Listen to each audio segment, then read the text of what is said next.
4, yakni surat Saba. Satu negeri yang dipimpin oleh seorang perempuan yang memiliki kekuasaan yang sangat kuat, yang bernama Ratu Balqis.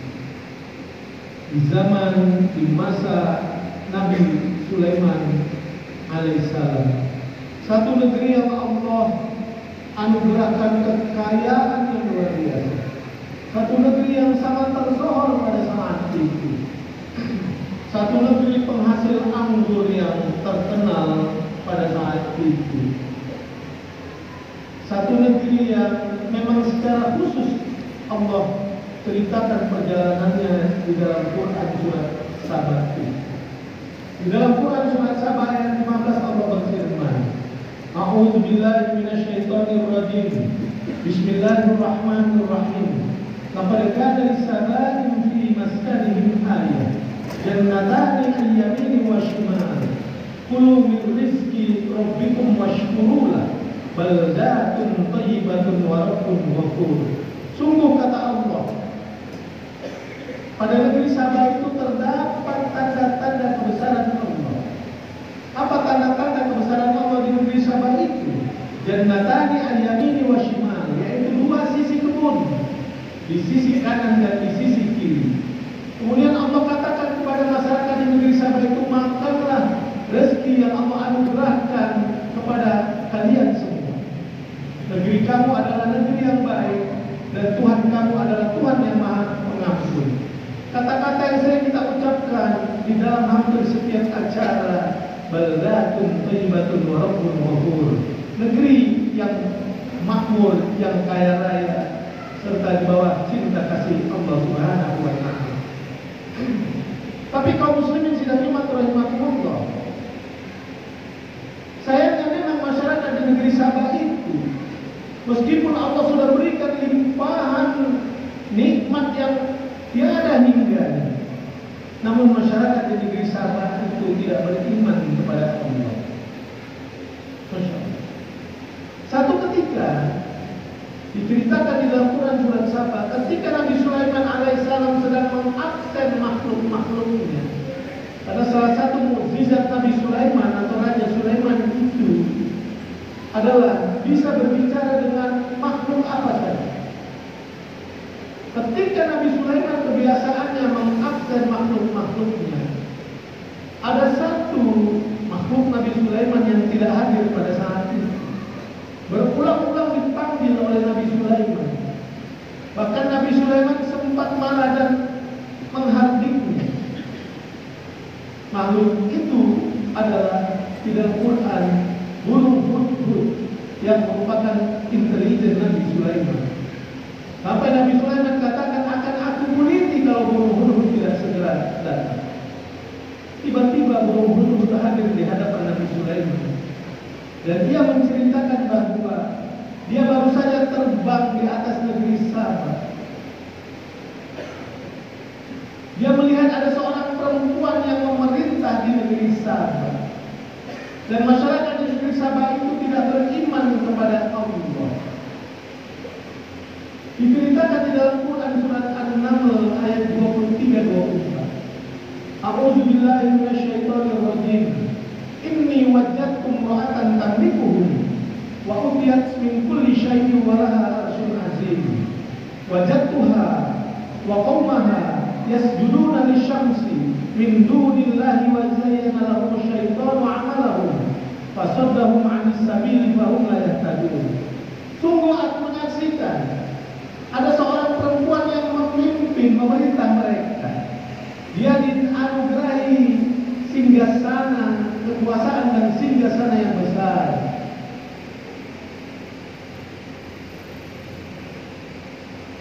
Dia dan rakyatnya tidak beriman kepada Allah. Mereka menyembah agama nenek moyang mereka, menyembah matahari. Mereka tidak mendapat petunjuk dari Allah Subhanahu wa ta'ala. Kalau mendengarkan laporan burung hudhud itu, Nabi Sulaiman segera mengirimkan surat ke negeri Saba, dibawa di paruh burung hudhud, dijatuhkan di tengah-tengah negeri Saba ini. Sampailah surat itu ke tangan Ratu Balkis, dibahas bersama para pembesarnya, diceritakan di Quran. Akhirnya diputuskan Ratu Balkis memenuhi undangan Nabi Sulaiman alaihissalam datang ke kerajaannya. Datanglah Ratu Balkis memenuhi undangan itu. Di dalam riwayat diceritakan karena luar biasanya terkesima dia melihat istana Nabi Sulaiman sehingga dia mengangkat kainnya sedikit karena lantai istana Nabi Sulaiman begitu bening, jernih, bagaikan air. Hasil diskusi keduanya diputuskanlah dikirimkan pada juru dakwah ke negeri Saba untuk mendakwahi seluruh masyarakat di negeri Saba. Akhirnya kaum muslimin sidang Jumat rahimahumullah, seluruh masyarakat di negeri Saba itu akhirnya beriman bertauhid di hadapan Allah Subhanahu wa taala. Karena perspektif agama saat itu, apa yang menjadi agama pemimpin itulah yang menjadi agama panutan bagi seluruh rakyatnya. Semakin kaya raya negeri Saba, semakin termasuk. Hasil-hasil pertaniannya luar biasa. Bendungan Ma'arib di negeri Saba yang mengairi pertanian itu semakin teraliri dengan baik. Tersohor masyarakat di negeri Saba ini. Akan tetapi lama-kelamaan ternyata masyarakat di negeri Saba itu kembali ingkar di hadapan Allah. Mereka menyembah agama nenek moyang mereka kembali. Mereka dibujuk oleh rayuan syaitan. Mereka menyembah agama nenek moyang mereka. Dikirim di dalam sejarah 7 para nabi dan rasul untuk mendakwahi masyarakat di negeri Saba. Tapi mereka tetap bersikukuh dengan keyakinannya masing-masing. Akhirnya datang murka Allah Subhanahu wa taala. Bendungan Ma'arib yang begitu hebat jebol, hancur, binasa. Diceritakan dalam Quran surat Saba ayat 18, di dalam potongan ayatnya Allah katakan, "Wa mazzaqnahum kulla mumazzaq." Kami hancurkan negeri Saba itu sehancur-hancur. Hancurlah binasa negeri Saba. Buah anggur yang berbuah manis Allah ganti dengan buah sil dan ad. Buah sider, al dan sider, yaitu buah anggur yang berbuah pahit. Habis semua masyarakat di negeri Saba.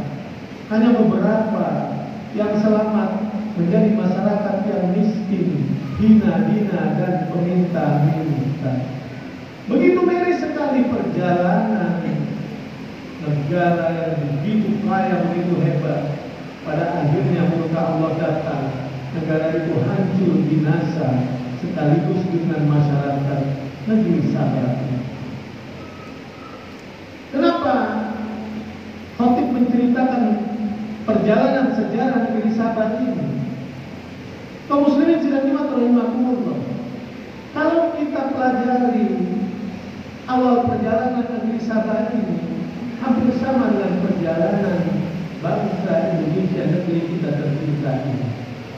Indonesia itu negeri yang kaya raya. Apa yang tidak ada di Indonesia?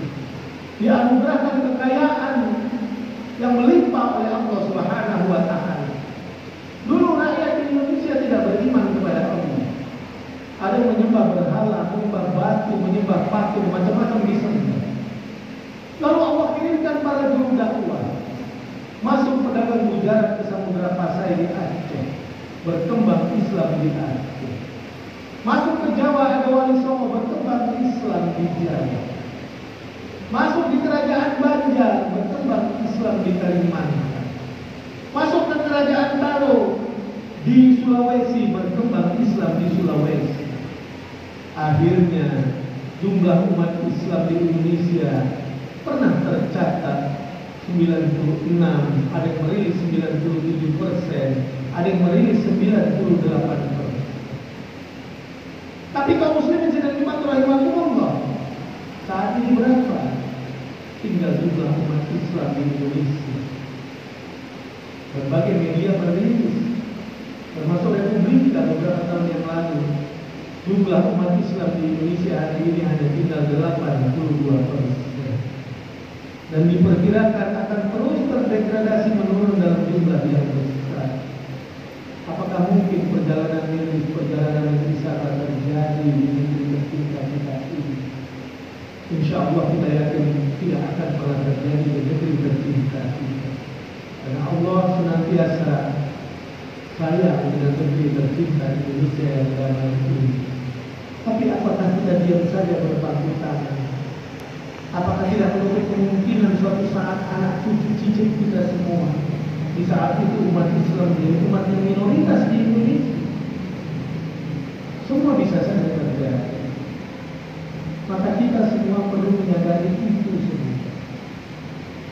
Kita harus bekerja bersama-sama secara kolektif dengan baik, menjaga umat Islam dengan sebaik-baiknya di Indonesia, agar tidak terus mengalami penurunan dari waktu ke waktu. Bagaimana cara menjaganya? Tentu kita punya kewajiban semua untuk berdakwah, mentransformasi nilai-nilai agama dan kebaikan di tengah-tengah masyarakat kita. Apapun profesi kita hari ini, sebagai pemimpin kita, sebagai aparat penegak hukum kita, sebagai RW kita, sebagai RT kita, sebagai tenaga pendidik kita, apa saja profesi kita sebagai seorang nelayan, kita wajib bersama-sama secara kolektif menyampaikan kebenaran, mendakwahi kebenaran di tengah-tengah masyarakat kita, agar umat Islam tidak terus mengalami penurunan dari waktu ke waktu. Dakwah di dalam Islam ada dua cara. Yang terbaik tentu dengan dakwah bilhal, menjadi contoh suri tauladan terbaik di antara umat-umat lainnya. Memberikan contoh kepada umat yang lain bahwa kita ini adalah umat yang rahmatan lil alamin. Insan paripurna yang Allah berikan julukan khalifah di muka bumi Allah. Insan-insan yang senantiasa menabur kebajikan di tengah-tengah masyarakat. Dakwah yang kedua tentunya dakwah bil lisan, menyampaikan kebaikan-kebaikan itu di tengah-tengah umat kita bersama. Tidak perlu kita menjelek-jelekkan umat yang lain. Tidak perlu kita mendiskreditkan antara satu agama dengan agama yang lain. Menyampaikan kebaikan-kebaikan itu dengan hikmah, secara baik, sesuai kemampuan kita masing-masing. Menyampaikan kebenaran juga harus diikuti dengan kesabaran. Biasanya ketika kita menyampaikan sesuatu kebaikan tanpa diiringi kesabaran, kadang-kala kita emosi, dan saat itu kadang-kala merugikan umat Islam dalam eskalasi yang membutuhkan. Maka dikatakan wa tawassaw bil haqq wa tawassaw bis sabr. Nasihat menasihati dengan kebenaran dan nasihat menasihati dengan kesabaran. Kita semua bersaudara, agama apa saja pun kita bersaudara. Tapi tentunya urusan-urusan akidah kita perlu menjaga saudara-saudara kita, lakum dinukum waliyadin, agar mudah-mudahan sama sekali tidak akan pernah terjadi perjalanan miris negeri sahabat. Bukan tanpa alasan Allah memberitakan secara khusus di dalam satu surat ke-34, yaitu surat Sahabat. Banyak persoalan-persoalan umat Islam yang harus kita selesaikan. Persoalan-persoalan ekonomi, persoalan keterbelakangan, persoalan-persoalan dekadentisme, persoalan-persoalan berbagai krisis yang terjadi di masyarakat. Tapi kalau kita mau jujur, semua krisis itu bermuara dari krisis keimanan dan ketuhanan. Maka mesti back to basic. Kita semua wajib berdakwah bersama-sama. Insya Allah kalau kita lakukan itu, apalagi dengan dakwah bilhal yang tadi khatib sampaikan, insya Allah mudah-mudahan umat kita terjaga. Kita dorong anak-anak kita sekolah baik-baik.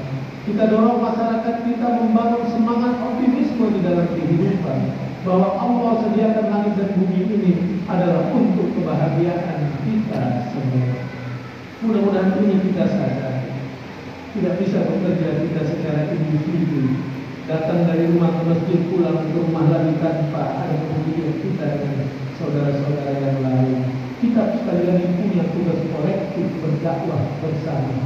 Namun dengan menjaga moderasi agama yang baik, toleransi agama yang baik, tapi kita perlu menyadari dan mengingatkan saudara-saudara kita seiman dan sehati. Mudah-mudahan khutbah yang singkat ini memberikan semangat bagi kita semua untuk berpikir ke depan, bekerja keras kita, bahwa tugas-tugas berat kita menanti di depan. Tapi kalau kita lakukan itu dengan keikhlasan, dengan kesungguhan, dengan kebersamaan, saya kira satu demi satu persoalan-persoalan yang dihadapi oleh umat Islam bisa kita atasi bersama. Demikian khutbah yang singkat ini, mudah-mudahan bermanfaat bagi kita semua. Barakallahu li wa lakum fil Qur'anil Karim wa nafa'ani wa iyyakum min ayati wa dzikril hakim. Taqabbal minni wa minkum tilawatahu innahu huwal ghafurur rahim.